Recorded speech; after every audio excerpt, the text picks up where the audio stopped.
Chapter 45. The beam of the flashlight was directed away from Stanley's eyes and onto Zero, who was sitting on his knees. The suitcase was on his lap. Mr. Pendanski was holding the flashlight. Mr. Sir stood next to him with his gun drawn and pointed in the same direction. Mr. Sir was barefoot and bare-chested, wearing only his pajama bottoms. The warden moved toward Zero. She was also in her bedclothes, wearing an extra-long t-shirt. Unlike Mr. Sir, however, she had on her boots. Mr. Pendanski was the only one fully dressed. Perhaps he had been on guard duty. Off in the distance, Stanley could see two more flashlights bobbing toward them in the darkness. He felt helpless in the hole.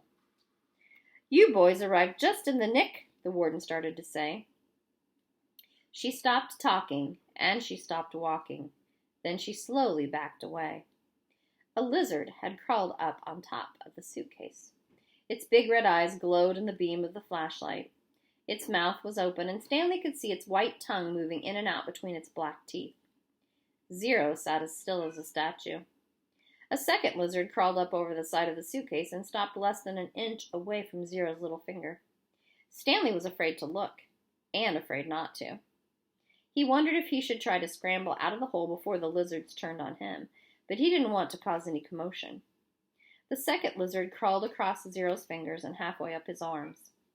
It occurred to Stanley that the lizards were probably on the suitcase when he handed it to Zero. "There's another one," gasped Mr. Pendanski. He shined the flashlight on the box of Frosted Flakes which lay on its side beside Stanley's hole.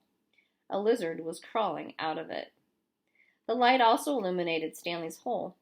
He glanced downward and had to force himself to suppress a scream. He was standing in a lizard nest. He felt the scream explode inside him. He could see 6 lizards. There were 3 on the ground, 2 on his left leg, and 1 on his right sneaker.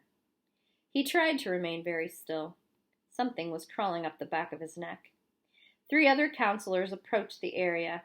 Stanley heard one say, "What's going?" and then whisper, "Oh my gosh." "What do we do?" asked Mr. Pendanski. "We wait," said the warden. "It won't be very long." "At least we'll have a body to give that woman," said Mr. Pendanski. "She's going to ask a lot of questions," said Mr. Sir, "and this time she'll have the AG with her." "Let her ask her questions," said the warden. "Just so long as I have the suitcase, I don't care what happens. Do you know how long—" Her voice trailed off, then started up again. "When I was little, I'd watch my parents dig holes every weekend and holiday. When I got bigger, I had to dig too, even on Christmas." Stanley felt tiny claws dig into the side of his face as the lizard pulled himself off his neck and up past his chin. "It won't be long now," the warden said. Stanley could hear his heart beat. Each beat told him he was still alive, at least for 1 more second.